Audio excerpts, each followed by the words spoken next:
Ladies and gentlemen, I thank all of you from the bottom of my heart for coming this afternoon. I thank all of you. This is an important moment in the history of our country, and I am gratified to see so many of you here. I thank all the speakers, including people like Mr. Tan Kim Lian, who will be speaking later. Our great hero, Mr. Leong Zi-Hien, will be the last speaker. And I see in the distance there, Professor Paul Tambaya is here as well. Thank you, Paul. Jonathan Wam, thank you.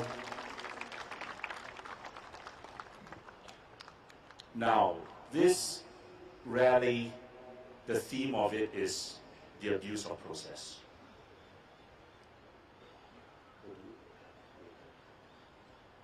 And you know, I am the lawyer for Zi-Hien in the defamation case, which Lee Hsien Loong launched against him. And of course, in that case, our defense is that you are actually abusing the process of the court in bringing the action against Zi-Hien.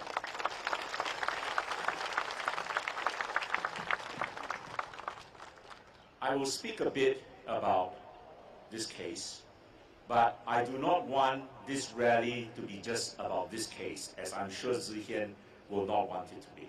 Because an abuse of process is a generic phrase that covers a lot of things. And we have heard from people like Simon, people like Brad, Nasser, Danny before that, about the various abuses of process ordinary Singaporeans face in everyday life. But let me start off my address to you this afternoon by telling you a story. In 1955, there was a black woman in Alabama in America. She was seated in a segregated section of the bus. And in those days, the segregation laws in America were very severe. It meant that if you were a black or colored person, you sat in a different section of the bus. And she was seated there. And that segregated section of the bus became filled up. And a white passenger wanted to sit in her place. And so the bus driver told her to get up and give her seat to the white passenger. She refused. And she was subsequently arrested and charged with breaking the law. And her case became one of the most celebrated cases to go up to the United States Supreme Court. That lady, as many of you would know, was Rosa Parks. And the following year, the United States Supreme Court ruled that it was unconstitutional for states to have segregated buses. Ladies and gentlemen, Leong Zi-Hien is our Rosa Parks, albeit of a different gender.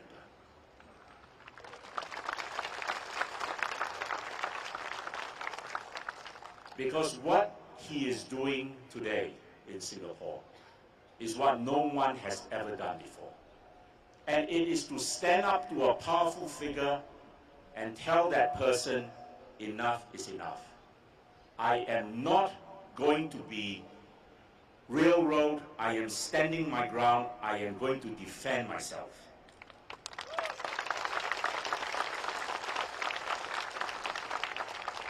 Lee Hsien Loong may fire volley after volley against Zi-Hien, but I can assure Lee Hsien Loong he will be receiving 2 volleys back for every volley he fires.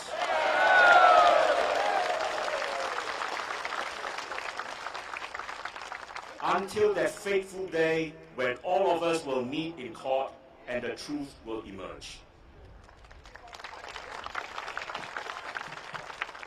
So I'm not blowing my own trumpet, or I'm not hyping things up when I say this is going to be one of the seminal cases in our nation's history.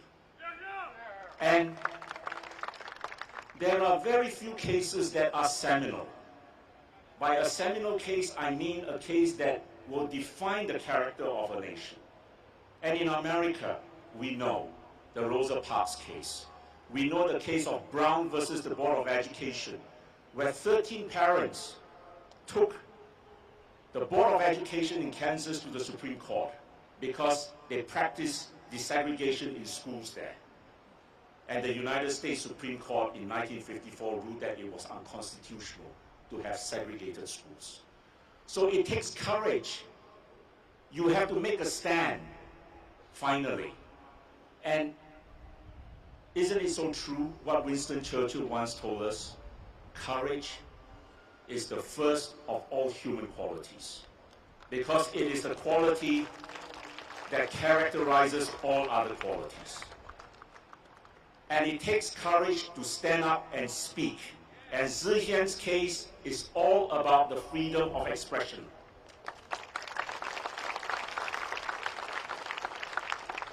I understand full well the defamation laws.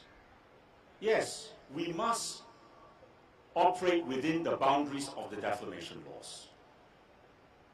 But how is it possible that when thousands of people shared that post, Zihian is the only one finding himself being sued?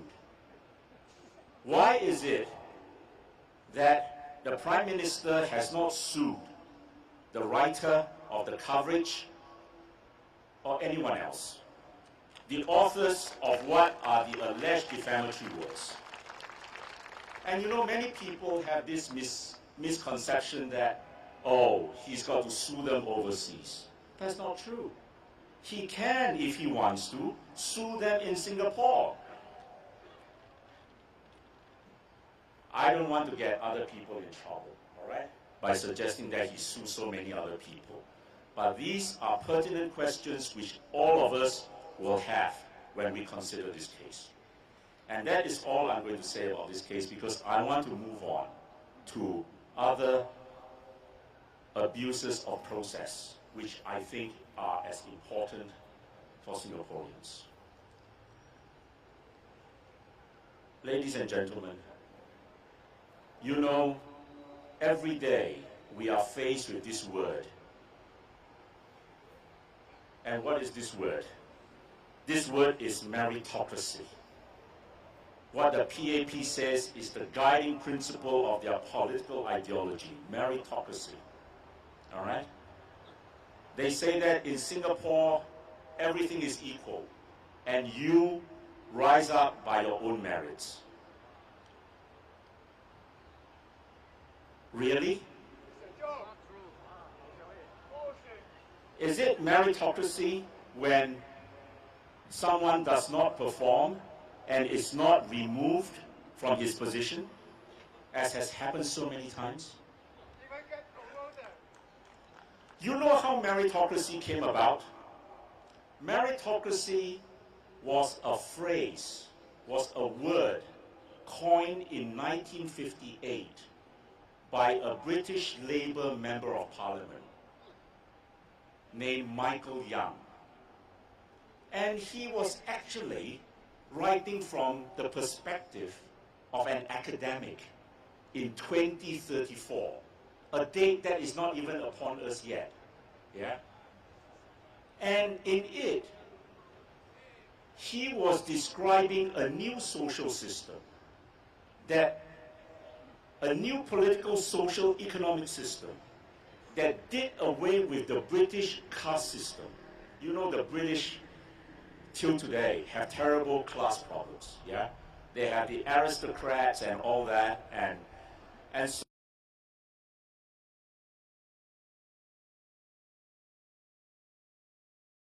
represent the working class. In fact, the British Labour Party arose out of the working class in Scotland. That is how it came about. And so he wrote, he imagined there was this system that people would actually rise up through their own merits. But he warned that eventually there would arise a class that confined itself to them, to their own, and would not allow others in. So, he was warning about the dangers of such a system. He wrote it as a satire, and he was describing the dangers of such a system. And isn't it ironic, my friends, that in Singapore, the PAP have taken a satire and adopted it as the national ideology. And look where we are today. I tell you something. Meritocracy, for it to work, requires two things. It is the law of differences and it is the law of mobility. Law of differences, what do you mean by that? It means all of us are different in abilities, all right? None of us are equal. But it also means that you put the best person in position to do a particular job. Are we practicing that? Every global talent, every global search for talent seems to end up in the SAF.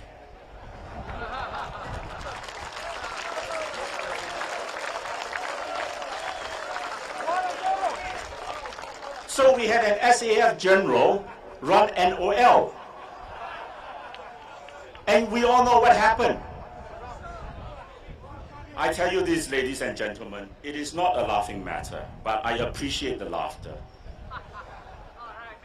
I was a top shipping lawyer for many, many years. And you know, in the early 2000s, you know, NOL was eventually bought over by this French group called CGM CMA, all right? I can tell you, one of those entities, I can't remember whether it was CGM or CMA now, was virtually a bankrupt entity that had to be rescued by the French government by pumping in money. Okay?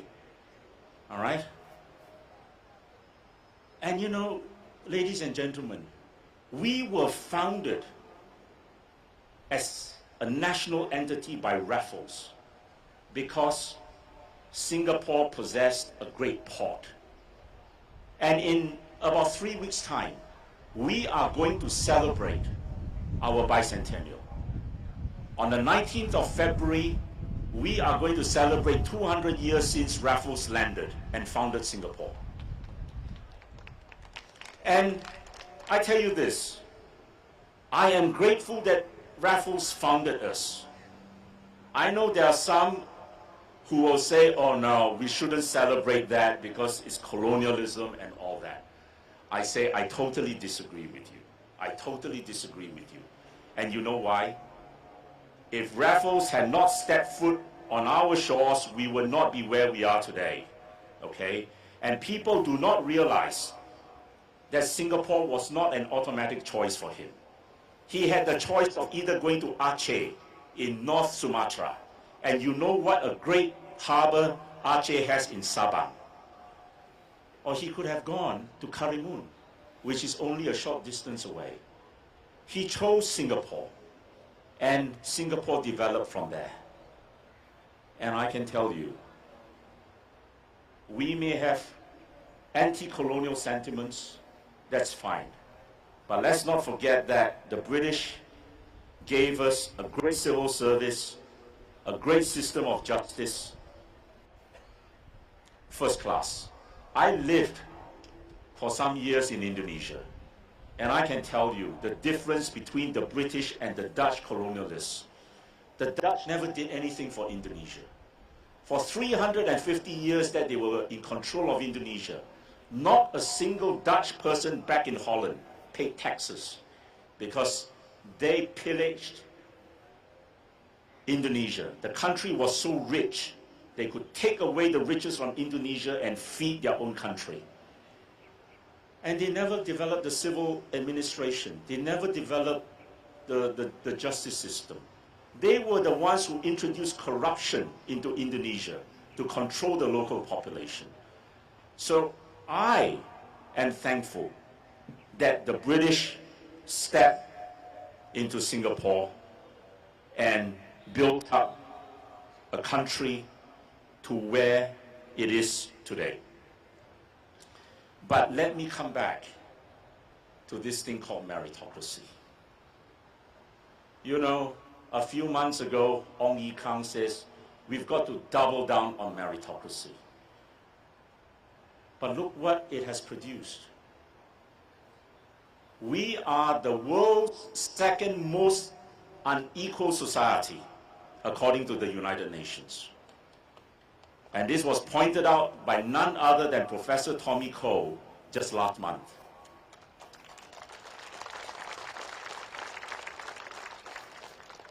I say, if you want to have real meritocracy, you make sure that there's equality in outcome. You make sure that when someone does not perform his job, he is sacked.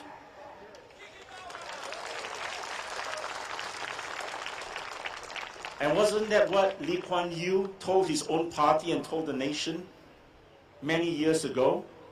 That if something does not work, the top person is removed. But today, you have a data breach, and 1.5 million people are affected. And has anything happened to the top management? All right? You have, in the last 16 months, 9 deaths amongst our national servicemen. Most tragically, only 2 days ago, with Aloysius Pang. And do you see generals being removed? No. You see an endless stream of committee of inquiries, all right? But things never seem to improve. So let us not talk about meritocracy under these circumstances, because it is not real meritocracy. It is not real meritocracy. And it is what Michael Young warned us of. You are going to have this group of people who claim that they have risen to the top of their careers because of their own merit. But you know in Singapore what that means? It means they have risen to the top because of their grades. And they wear their grades as a badge of honor. And then, when they get into that group, they protect that group. All right?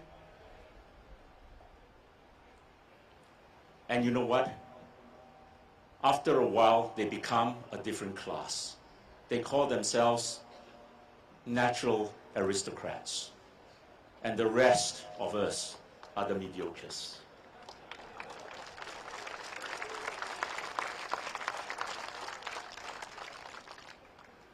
So, ladies and gentlemen, that to me is the most egregious abuse of process in our society today. When we try to suggest that everything is hunky-dory, is squeaky clean, everyone is in position because of their merit. You can't conduct a global hunt for talent, have an SAF general run the MRT. After 5 failed years, have another SAF general replace him. There are many better MRT systems in the world. Taiwan, Hong Kong, Japan. Why are we not hiring those people? The next one I want to come to is the CPF, which many of my fellow speakers have already touched on. I first contested in an election in 2015 when I was the Secretary General of the National Solidarity Party. At every rally, I spoke out against the CPF because to me, that is another great abuse of process. I tell you why.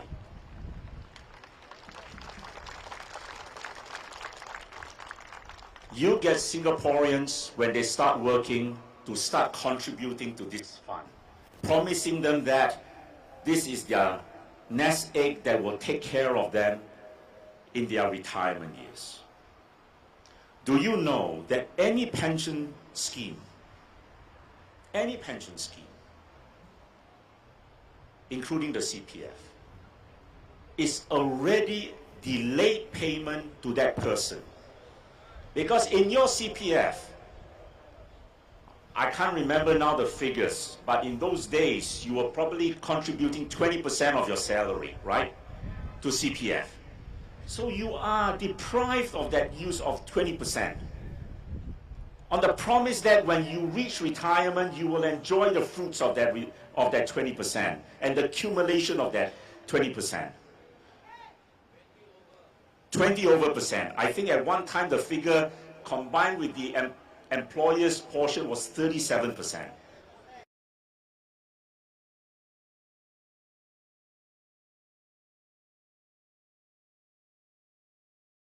The number of tweaks they have done to CPF, all right? I tell you this, and I don't mince my words. What they are doing to CPF now is virtually a confiscation of your money.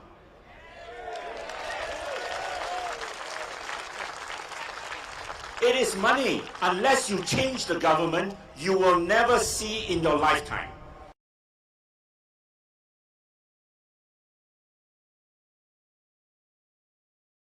I read on social media, someone claimed that he had tens of thousands in his CPF, and you know what he was getting every month?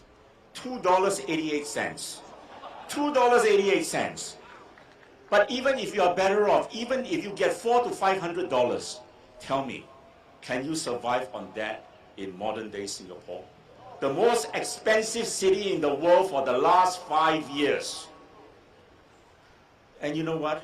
I don't care what those so-called sophisticated financial advisors tell you or tell us. Some are still trying to defend and justify the CPF. To me, the CPF is a broken system. And if ever I come into government one day, I am going to totally scrap it and revamp the CPF.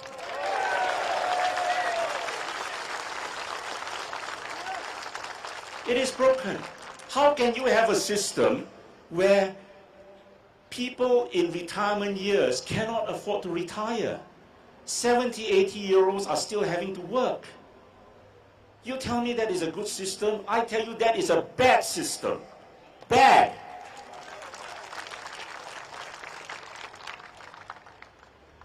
And you know what upsets me the most? It is these broken promises. It is this constant shifting of the goalposts by the government, because there are no checks in Parliament. And you even have one NMP who tells you that CPF is not your money. Can you believe that? And finally, ladies and gentlemen, I tell you something. I come back, unfortunately, and sadly, referencing those NS men who have died in training.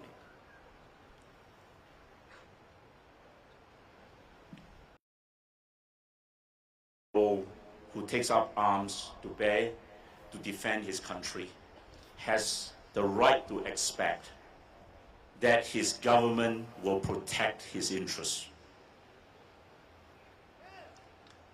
A government that does not protect his interests, that allows his job to be taken away by a foreigner, I tell you, is a government not worthy of the name.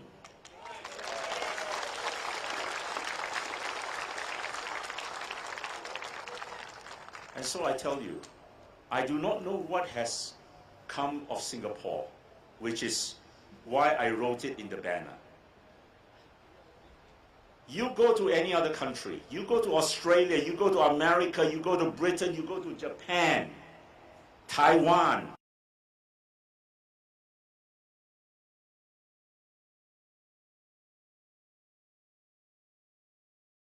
Instead of their own citizens. And when I make statements like that, people sometimes accuse me of being xenophobic. oh, they say you're xenophobe. Oh, that's xenophobia. We are a country of immigrants. I say no. We are not a country of immigrants. We are a country of citizens.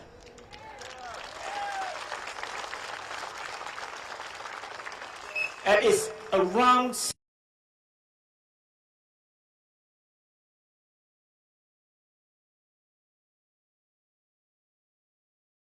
unable to get to the finishing line. It is my concern, because all of us must work together as that community and pull each other together to reach that finishing line. And not like this PAP government that runs our country like a commercial transaction. All right? If you are a citizen but you are more expensive than a foreigner, okay, I'll give the job to a foreigner, because at the end of the day, I make more profits. That is how they are running this country. You know, their thinking is, if I have $1 and I have to choose between two people who to give that dollar to, I give that dollar to what I consider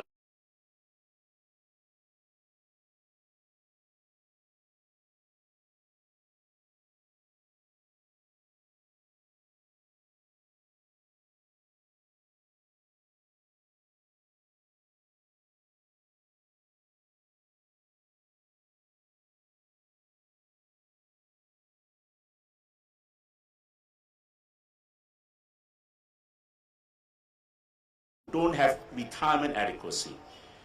We find Singaporeans who don't even own a home.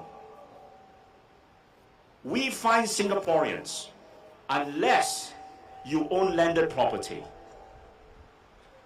maybe even unable to pass on your asset to your next generation.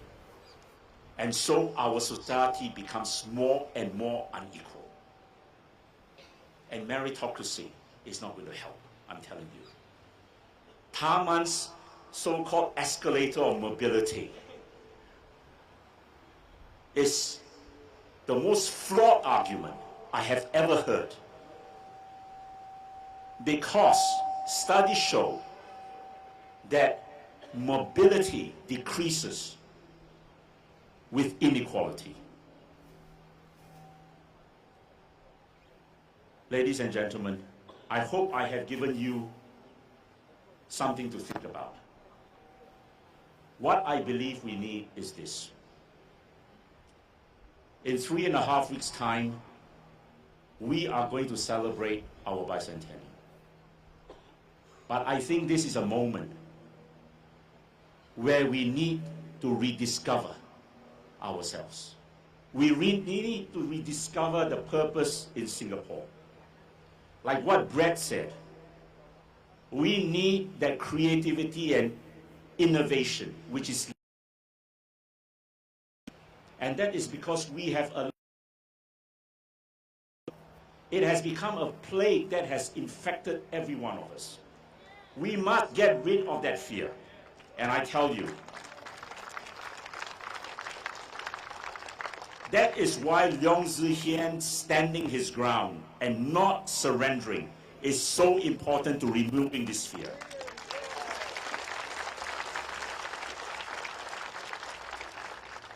So I hope in closing, that our bicentennial will be an occasion when we will rediscover and we will restore our nation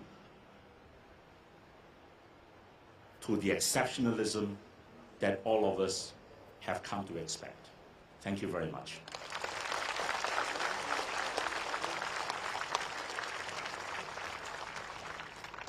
Ladies and gentlemen, I would like to take this opportunity to ask all of you to rise and let us join together in a 1-minute silence in honor of all our NS men who lost their lives in training.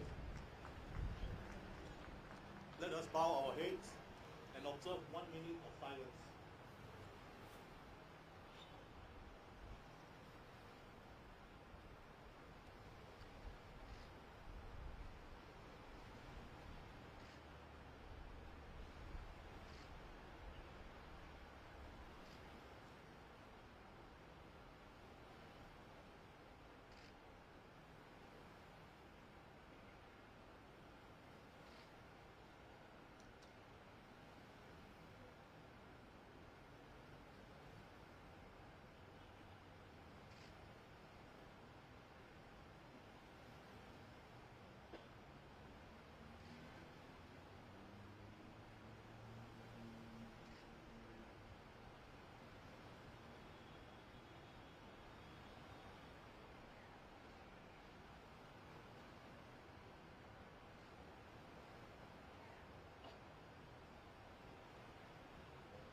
Thank you very much. Thank you.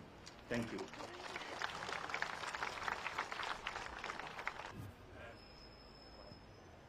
Ladies and gentlemen, we are coming to the closing stages. Mr. Kwan has just appealed for some funds. I want you to understand that these funds primarily are going to be for Zihian's defense fund. So I hope you donate generously. We are in a long struggle. I promised you earlier, we are not going to be rolled over, okay? We are going to fight all the way. So we need your support. I thank you from the bottom of my heart again for this wonderful attendance and turnout today. I think the heavens have been on our side. The weather has been perfect. It's been nice, breezy, cool. And you know what? I end by saying this. Of course, we have the panel discussion, but Singaporeans deserve better. We deserve better of our government. Thank you very much. Okay. I think a lot of Singaporeans would like to know whether Mr. Leong has been sued by PM Lee as a person or under the office of the Prime Minister. And if it is the latter, who is paying the cost? Winston, thank you for that question. He is suing in his personal capacity. All right, so the plaintiff in the original action is Lee Hsien Loong, and the defendant in the original action is Leong Zihian. As you know, Zihian has a counterclaim against the Prime Minister.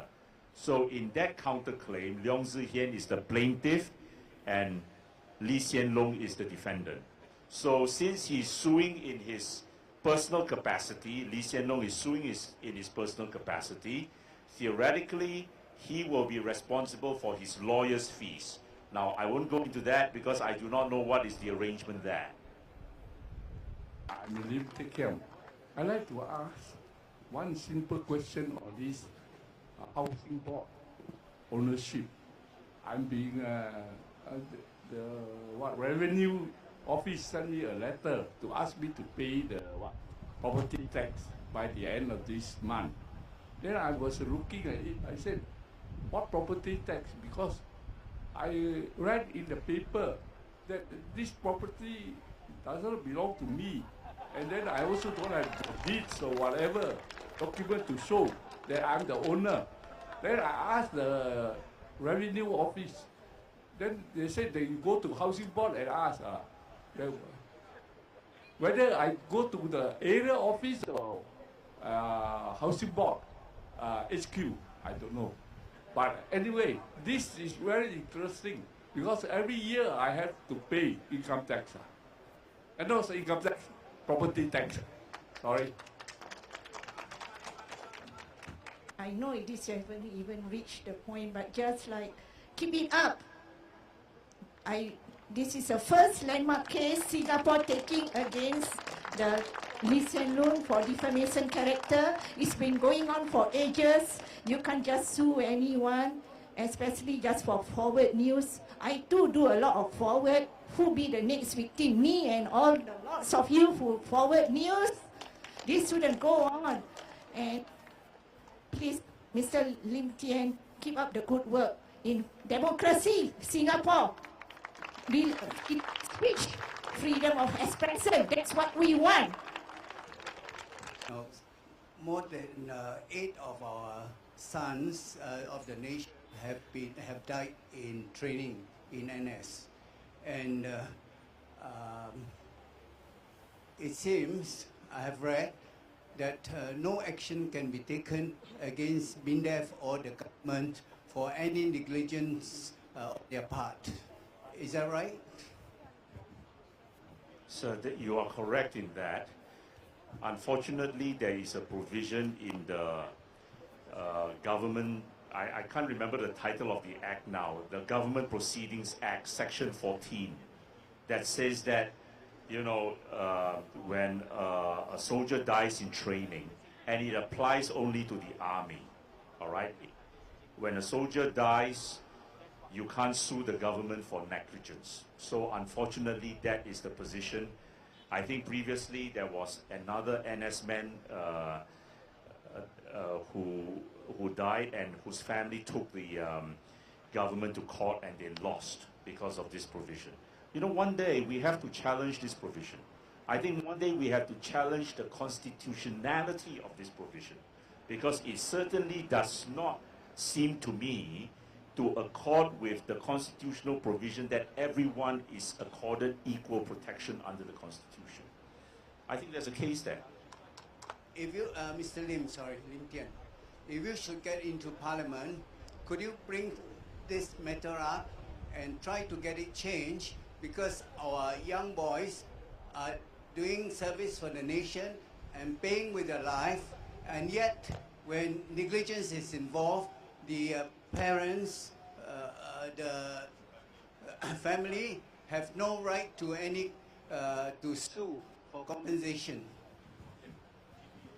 Yeah, thank you so much for that question. I certainly, if I get into Parliament, will bring up this issue. I think it's high time this provision is done away with. Done away with. There is no reason why the government should be immune from legal action in such cases. I give you an example.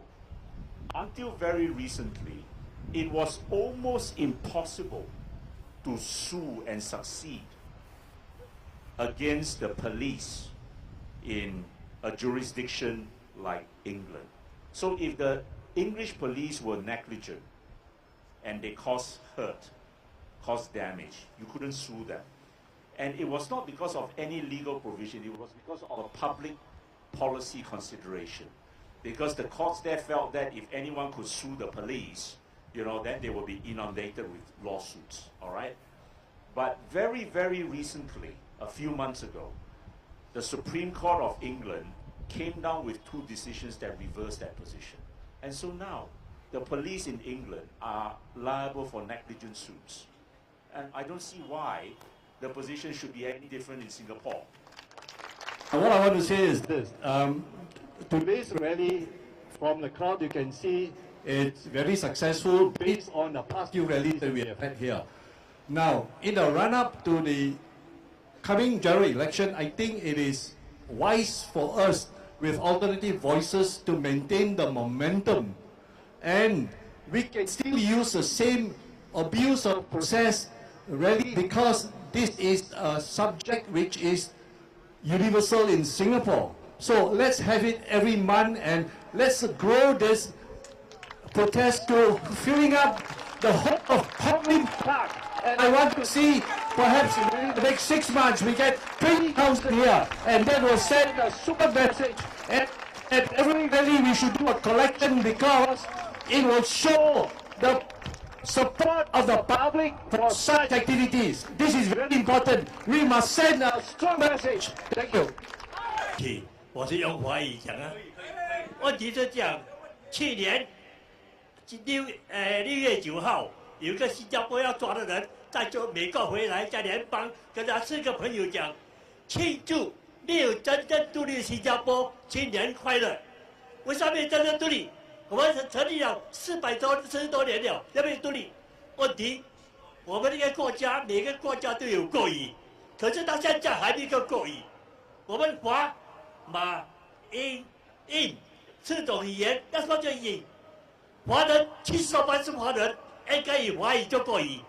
所以你们要成政党以后，最好能够马上宣布，我们要华语成为国语，所以你们胜利一定很高的。假如不然的话，他们用反对党用这个来攻击你们，你们就不好。所以我的提议，今天起用华语做国语。用英语的话，这个不正确的，因为英语以前新加坡是英国控制，用英语的话，我们媒体上会审制，媒体上他不敢反对，可是他心里也很不爽快。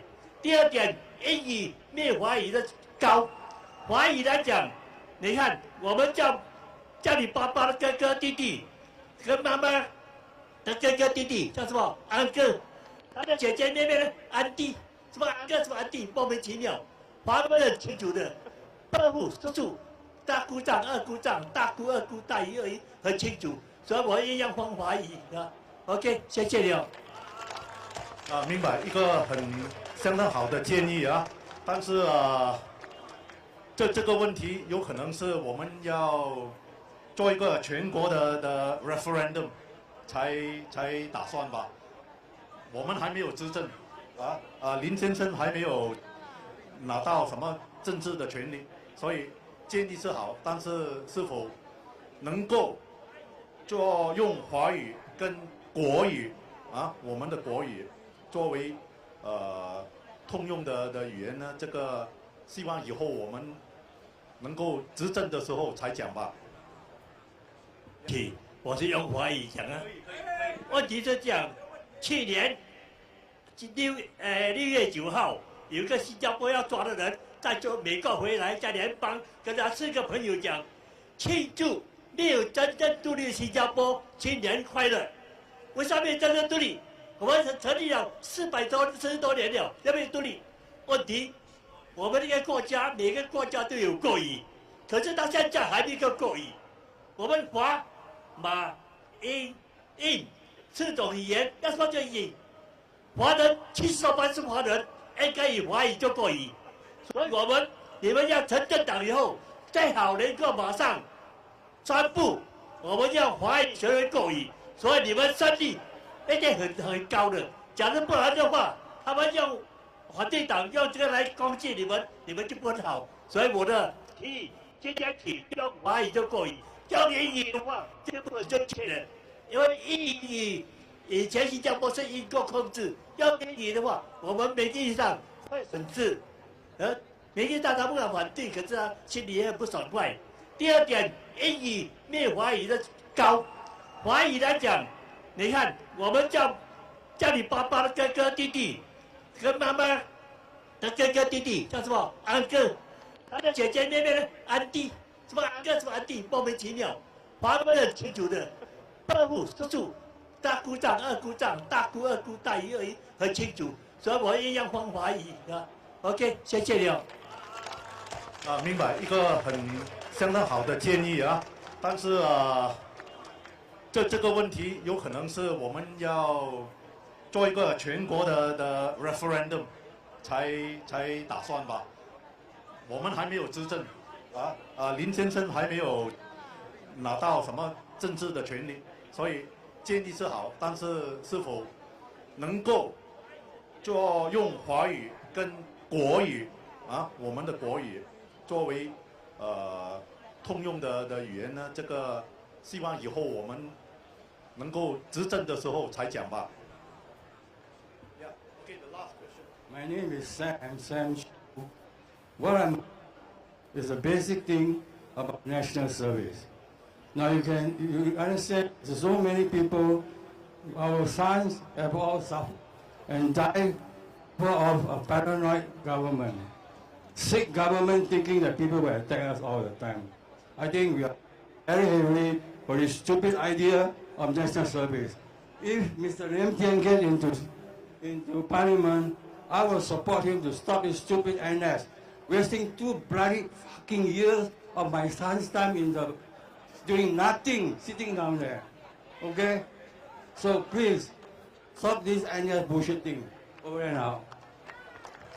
If you feel that your son is not making a useful contribution, go and see your MP, right? Hey, what is my son wasting his time inside the SAF, man? Yeah.